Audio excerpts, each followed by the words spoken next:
Hi, I'm Michael Josh, and with me right now is the much anticipated Samsung Galaxy S4. And let me walk you through some of the device's new features. Of course, what pops up to you, or to me at least, is the new vibrant screen. It's a 5-inch screen, one of the first few phones in the whole world that has a 1080p full HD display. If you look in front, that's a 2 megapixel camera over there. Let me zoom in for you. And in the back, a 13 megapixel camera. Inside this device, 2 gigabytes of RAM, 16, 32, or 64 gigabytes of memory, and inside you can expand that up to 64 gigabytes. Now, there are two different processors that I know there's been a lot of talk about, an octa-core and 8-core processor. This device comes in two variants, one with an octa-core processor, 1.6 gigahertz octa-core processor, and another with a 1.9 gigahertz Qualcomm Snapdragon processor. Now, if you can see, Samsung really is branding this phone as a life companion, a phone that you can go through life with, and it's focusing on four different areas. They call it the four pillars, which they base the design upon. One is fun, second is creating relationships, next is being able to do life's tasks, and then last is health and wellness. So let me just run over some of the new features of the phone with you based on those four different things.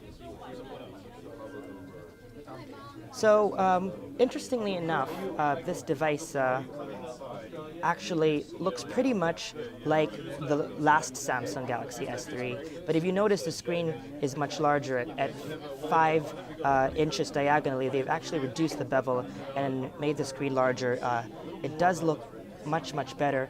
And while it does have the same plasticky feel, it's not as it feels more sturdier in the hand compared to the Samsung Galaxy S3. I really, really like this aluminum bezel. I'm not really sure if this is aluminum or some kind of plastic, but I'm really digging the construction and the build of this phone, even though it's still the same plastic finish that we're used to.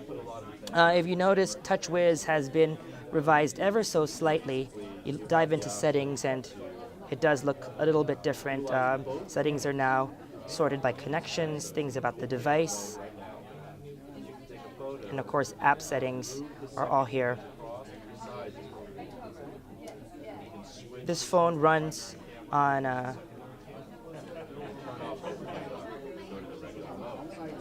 Android version 4.2.2 Jelly Bean.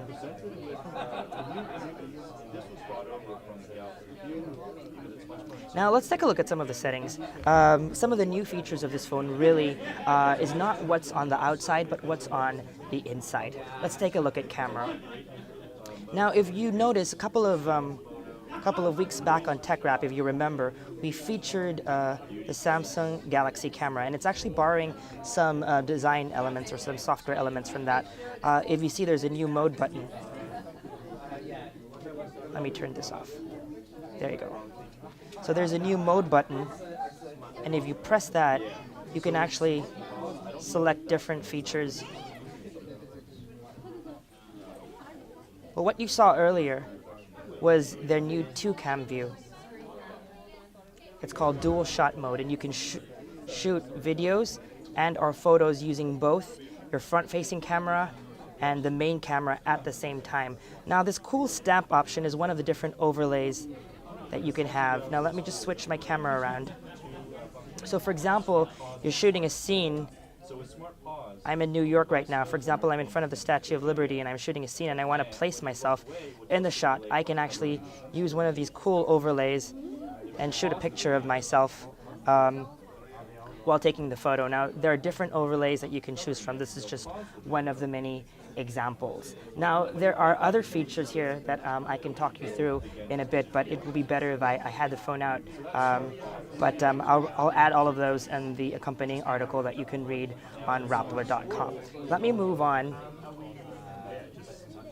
Now, Samsung is also hoping to feature on relationships, and they believe the world is much more global now. So they've added a couple of new features, for example, to their Chat On application. Now you can now make three-way video calls. You can use, again, two cameras at the same time.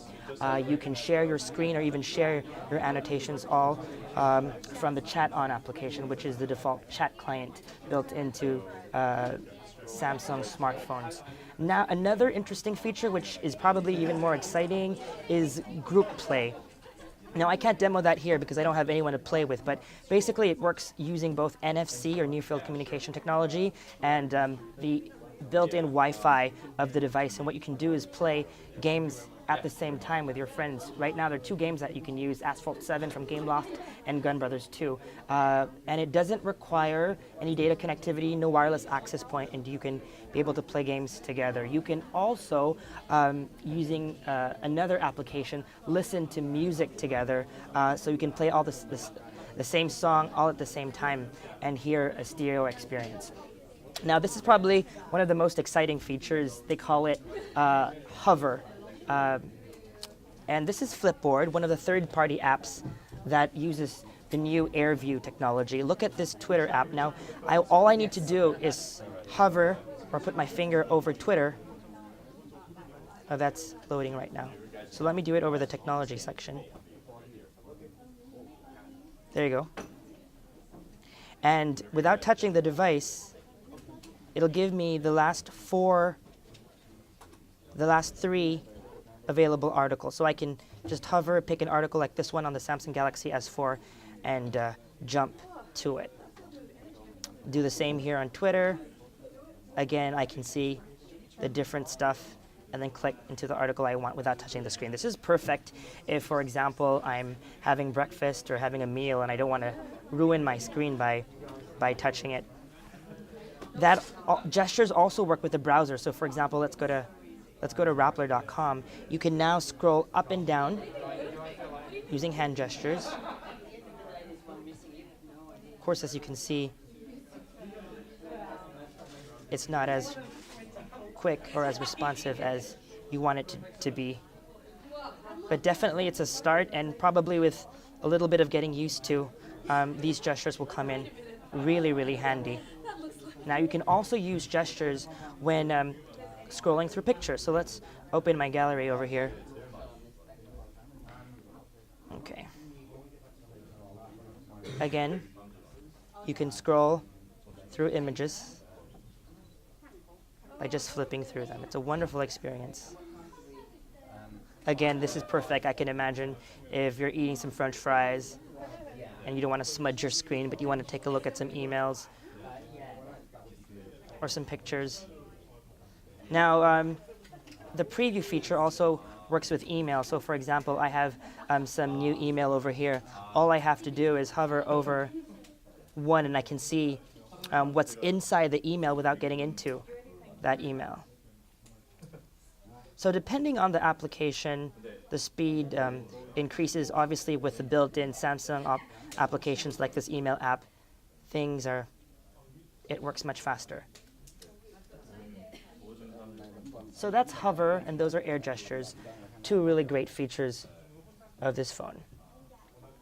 Now, another interesting feature is that they built has to do with health and wellness. Now, this phone has a built-in pedometer, and it can automatically calculate how much steps you've taken, how much stairs you've climbed, and it can graph that over time and give you some stats. It works with an app called S Health.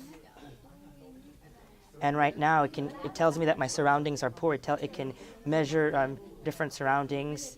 You can input data and then what kind of food you've eaten, and it can compute how many calories you've had for the day. And then based on how much you've done, you can actually check how much calories that you've burned. And it comes with an optional accessory, an armband. So when you go running and you leave your phone behind, you can have the armband measure that data and take it for you. So specifics on region by region. So these are some of the features. Of course, that's another feature. This device, they haven't told us when it's going to be available yet and for how much, but we expect it to be available really, really soon. in the. So that is our hands-on review with the Samsung Galaxy S4.